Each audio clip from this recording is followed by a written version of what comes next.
Hello, this has been an Isla Living podcast. My name is Shadi. We hope you all had a really happy and good Christmas, and that 2022 will be a really, really happy one for you and yours. We all thought that 2021 was going to be that year, didn't we? COVID behind us, we living at large, and we were going to live the heck out of 2021. Yeah, well, how did that pan out for you? I'm going to draw a swift veil over that thought. Well, I say that, but then we did have one or two highs. For one thing, a really, really amazing high for us was starting our podcast on the 1st of April, 2021, and the amazingly supportive community of people on Instagram, on our website, and just writing and letting us know how much they're enjoying this. So thank you very much. And if you haven't subscribed, please go right there and subscribe. Give us a review. Send us your thoughts. Now for 2022, as some wag said, we're going to be super respectful, not touching anything, not taking anything for granted, and just pray the heck out of it. And so we thought to bring you some reflections from some of our listeners and some of our previous guests. We're going to start with a reflection on how 2021 has gone for them. The lows, the surprising highs, the joy and the pathos. So, yeah, have a listen and do send in your thoughts and your highs and your lows for 2021. This is the end of 2021, and I, Yewande Osahrieme-Odia, bringing to you good tidings of great joy. We thank God because we have come to the end of another year. The high point of my year has been my new home, which I just purchased. And of course, decorating it has been an exciting project. Expensive, but I'll get there. But it's exciting to have this new home and to consider ways and means in these times to decorate. Another high point, of course, has been good health. I am excited. I am just happy because a number of people that I know and that I love have managed to escape COVID, including myself, of course. And it's really made me understand the importance of good health. Having good health and ensuring that we're intentional about maintaining our good health.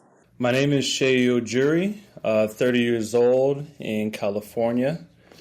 High point of this year, I would say, was when I moved into my own place closer to Los Angeles. It was nice just because I was just able to have my own space and closer to more people, and I was able to network and just do more activities. I would say the low point of this year was probably, I think, something that affected all of us was early in the year, just being isolated as far as everything was shut down and we had to stay indoors, not being able to see friends and family as much, and not able to do activities that I normally do. I think that was something just to get through the low point of the year. Hi, my name is Leonard Lawani. I'm a graphics designer, design thinker, product designer. So the high point of my 2021 was landing a very good job and also completing a project I've been working on. Yeah, to an extent, reaching a particular milestone. My low point was, I think, when I lost a couple of clients. That really hit hard because I realized that I needed to go back and rethink a couple of things. It was really hard for a couple of months, but yeah. My name is Alimi Adewale. I'm a Lagos-based artist. As a visual artist, most times people always say, what's the value of art? That people hungry, what's the purpose of art? It was during 2021 we realized that art has got its purpose. Nothing could do it for people. TV, that was the year people really connected to art. They looked at art for soccer, which is very, very interesting. People reach out asking about title of their works because Lagos has a very cosmopolitan city. People are very busy. They don't really have time, You acquire a piece and you don't have time to look at it. But 2021, people actually connected to their art. Though professional, industry-wise, a lot of exhibitions, fairs were cancelled. We're so glad that at the end of 2021, things are actually picking up. Some of the low point is, being in lockdown. Most of the communications are, through the screen. We learn how to communicate through, computers. Computer play a major role this year. I was able to work trying to document some of my experiences, which is more like issues of solitude, being alone, and not communicating with people. I'm Dr. Otefe Edebi, consultant psychiatrist and psychologist. My high points for 2021, I think my high point, quite a number, but my particular high point was for my celebration of my father's 85th birthday. I think high point because it's something he has always spoken about, always desired, always wanted to, like his prayer point, if I may use that word, and just seeing him turn 85 was exciting for me as one of his many sons. And then my low point for 2021 was losing a friend, a very dear friend that I consider like a big brother. And that was early in the year. Losing him to COVID was quite devastating. My high point for 2021 was when I started coaching women who wanted to learn how to create their own podcast, and to see them get excited and start recording their own podcast. That, I think, was my high point. And it was made extra special when I saw my friend, Tesse Akpeki, the host of Tesse Talks and Tesse Leads, when I saw her launch her podcast, the first one, Tesse Talks, with such confidence. And about a month afterwards, go on to launch a second one, Tesse Leads. And to see the growth and to see the caliber of guests that she's got has given me nothing but, sometimes I want to say chills when I see how it, everything just flows for her.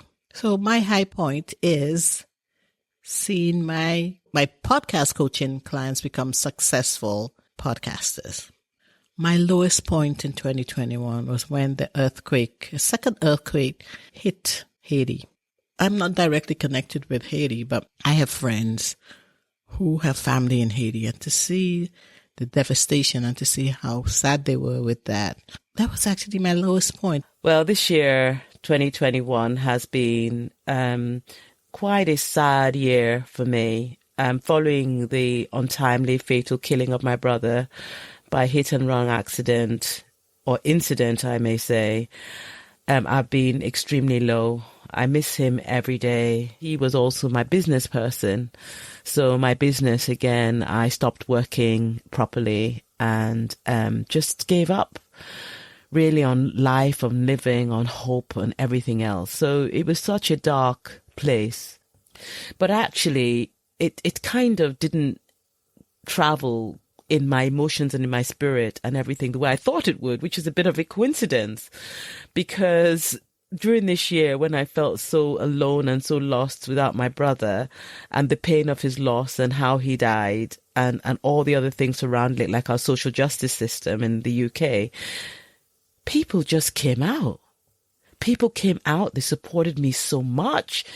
People of all races, all ages, all genders, all orientations, whatever. They came out.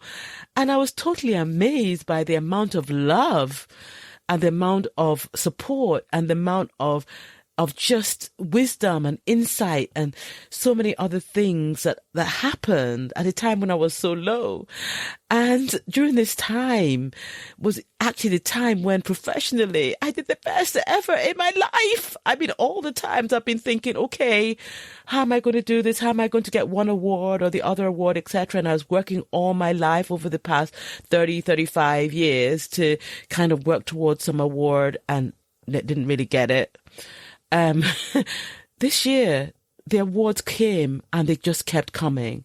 And I got nominated for a Governance Champion of the Year award in United Kingdom and Republic of Ireland. I got spotlighted for the Black History Month 2020, one of the leading Black professional. I got spotlighted by the fundraising AFP, the fundraising professional body, the biggest fundraising body in the world. And they not only put me in a panel, but they did a podcast with me. I got invited on different podcasts to talk about different things. I got asked to do, big projects. And I'm thinking, hang on, I'm supposed to be dying here. I'm losing my brother. And yet at some point, I reconnected with my faith again.